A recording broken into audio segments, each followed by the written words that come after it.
Primeira carta de Paulo para Timóteo. Paulo passou muitos anos viajando e agregando novas igrejas e desenvolveu uma grande equipe de colaboradores nessa missão. Timóteo foi um desses. Paulo foi até a cidade de Listra uma vez e conheceu as fiéis mãe e avó de Timóteo. Ele ficou impressionado com a paixão e devoção de Timóteo a Jesus. Assim, Paulo o orientou por muitos anos e, em dado momento, começou a enviá-lo em missões para diferentes igrejas. E Paulo ouviu falar sobre um grupo de líderes que se infiltraram na igreja influente em Éfeso. Eles estavam espalhando mensagens errôneas sobre Jesus e o que significa segui-lo. Ele enviou Timóteo para confrontar esses líderes e restaurar a ordem nessa igreja. Depois que Timóteo chegou lá, Paulo enviou essa carta para acompanhar e instruí-lo no cumprimento dessa missão. A carta tem um conceito muito legal. Há uma comissão de abertura e encerramento da carta dada a Timóteo para ele enfrentar esses líderes e sua má teologia. E essas comissões cercam duas grandes seções centrais que estão cheias de instruções extremamente práticas sobre os problemas que Timóteo enfrentou na igreja de Éfeso. E, finalmente, todas essas seções são interligadas ou finalizadas por uma série de 3 poemas, onde cada um exalta Jesus ressuscitado como o Rei do mundo. Vamos nos aprofundar para ver como funciona. Paulo começa lembrando como ele enviou Timóteo a Éfeso para confrontar esses líderes que estavam espalhando seus ensinos estranhos. E ele descreve como esses caras são obcecados com a especulação da Torá, especificamente das primeiras histórias e genealogias do livro de Gênesis. E como veremos, eles desenvolveram todo tipo de ensinos estranhos sobre comida, casamento e sexo que não eram consistentes com os ensinamentos de Jesus ou dos apóstolos. Ele até nomeia alguma dessas pessoas, como Alexandre e Himeneu, e descreve como o ensino deles dividiu a igreja e gerou controvérsia. E Paulo diz que esse é realmente o primeiro sinal claro de que o seu ensino é distorcido. Quando o ensino cristão genuíno é seguido, é fiel ao caminho de Jesus e resulta em amor e fé genuína. Ele diz que, de qualquer maneira, o propósito da Torá não é alimentar a especulação. Pelo contrário, o seu propósito é expor a verdade sobre a condição humana, como aconteceu com Paulo. O ensino correto da Torá levará as pessoas a ver a graça de Deus revelada no Messias, que veio para salvar pessoas pecadoras e imperfeitas. Assim, Paulo termina com um poema que honra o Rei Jesus acima de tudo e instrui Timóteo a calar esses homens e os seus falsos ensinos.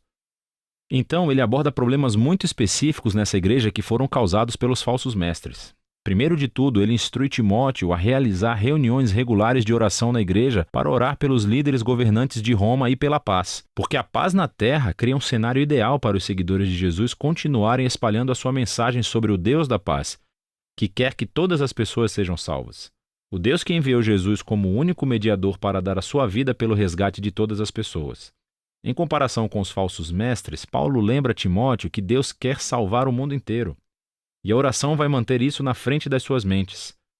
Paulo também aborda problemas relacionados com homens e mulheres que estão sendo influenciados por esses líderes corruptos de Éfeso.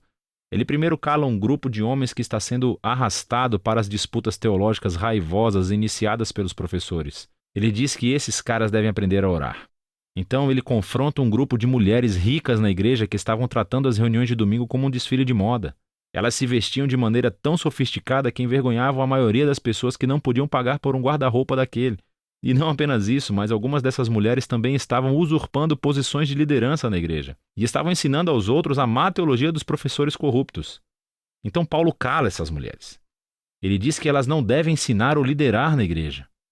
Então ele prossegue para explorar a história de Adão e Eva e a serpente de Gênesis capítulo 3. Agora, essa é uma daquelas partes da carta de Paulo onde, como Pedro disse, é meio difícil de entender o que ele quer dizer. Existem muitas opiniões diferentes sobre o que Paulo quis dizer aqui. Alguns acham que Paulo está proibindo as mulheres de ensinar ou liderar homens em qualquer igreja, e que seus comentários sobre Adão e Eva se referem a como Deus ordenou que somente os homens sejam líderes na igreja. Há outros que pensam que Paulo está proibindo as mulheres de terem autoridade de liderança sobre os homens de uma igreja. Mas que, uma vez educadas, as mulheres devem e podem ensinar como líderes em uma igreja sob a liderança masculina. E há ainda outros que pensam que Paulo está proibindo as mulheres somente em Éfeso, e que os seus comentários sobre Adão e Eva são uma comparação de como essas mulheres foram enganadas pelos falsos professores.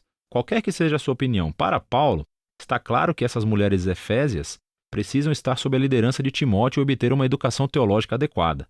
E o objetivo é ajudá-las a crescer para que um dia possam se tornar as ministras de destaque que Paulo menciona em outras cartas, como Febe, Júnias ou Priscila. Paulo continua abordando essa crise na liderança. E ele chama Timóteo para nomear uma equipe pequena e saudável de maridos e pais que irão agir como anciãos ou administradores para a igreja. Esses devem ser homens de caráter e integridade excepcionais e trabalharão ao lado de uma equipe de diáconos. É uma palavra grega que significa servo. Esses são homens e mulheres que realmente lideram os ministérios da igreja e devem ter o mesmo tipo de caráter que os anciãos.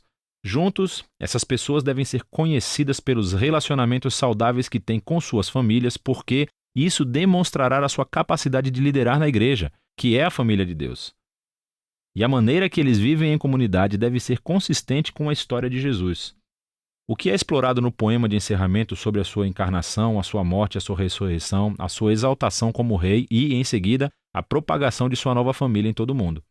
O segundo grupo de instruções de Paulo para Timóteo é novamente muito específico para os problemas causados por esses maus líderes. Primeiro, ele corrige a sua teologia ruim. Eles têm dito às pessoas para pararem de comer certos tipos de alimento, muito provavelmente carne, e pararem de se casar, o que Paulo acha ridículo.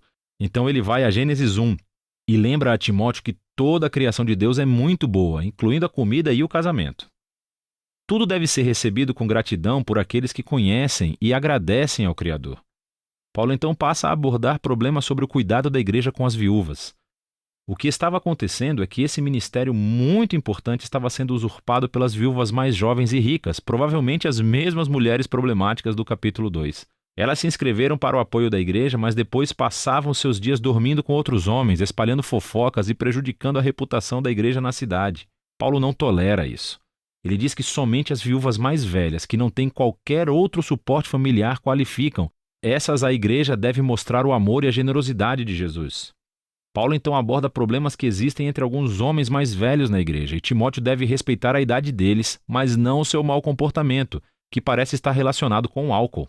Eles estão prejudicando a reputação da igreja em Éfeso e por isso Timóteo deve, em amor, confrontá-los a fazer com que renunciem à sua função, se estiverem em posição de liderança. Paulo acrescenta essa nota interessante, dizendo que isso não significa que o próprio Timóteo nunca deva beber. Considerando seus problemas de estômago, ele provavelmente deveria tomar um copo de vinho todas as noites com o jantar.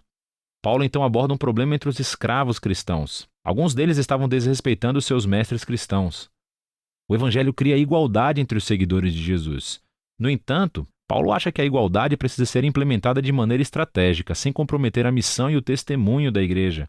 Se os cristãos se associarem às rebeliões de escravos, eles estão comprometidos. A transformação cristã da família romana teve que ser implementada estrategicamente para que os vizinhos pudessem ser persuadidos e não repelidos por essa nova visão de família de Deus. Finalmente, Paulo encerra a carta exortando Timóteo mais uma vez a confrontar os líderes corruptos. Paulo expõe aqui os seus objetivos de ganharem muito dinheiro acumulando seguidores e cobrando-lhes taxas altas pelo seu ensino. Esses professores estão traindo Jesus e a sua mensagem de contentamento e uma vida simples. Assim, Paulo instrui os ricos cristãos de Éfeso a se tornarem ricos em boas obras e generosidade, para serem pessoas que submetem todos os seus recursos ao Rei Jesus. E é ele quem inspira o poema final sobre como ele é verdadeiro rei acima de todos os outros reis. 1 Timóteo é uma carta muito importante. Ela nos ajuda a ter uma visão holística da natureza e missão da igreja. Então, aquilo em que uma comunidade de Jesus acredita irá influenciar diretamente como essa comunidade vive e se comporta em sua cidade. Assim, a sua teologia, as crenças, devem ser constantemente criticadas e formadas pela Escritura e pelas boas novas de Jesus. E a maneira como a igreja é vista pelo público é algo também muito importante para Paulo. Todos os cristãos devem ser conhecidos como pessoas cheias de integridade, conhecidas por boas obras, conhecidas por servir os pobres e os mais vulneráveis, e tudo isso por devoção ao Rei Jesus que foi ressuscitado. É disso que se trata 1 Timóteo.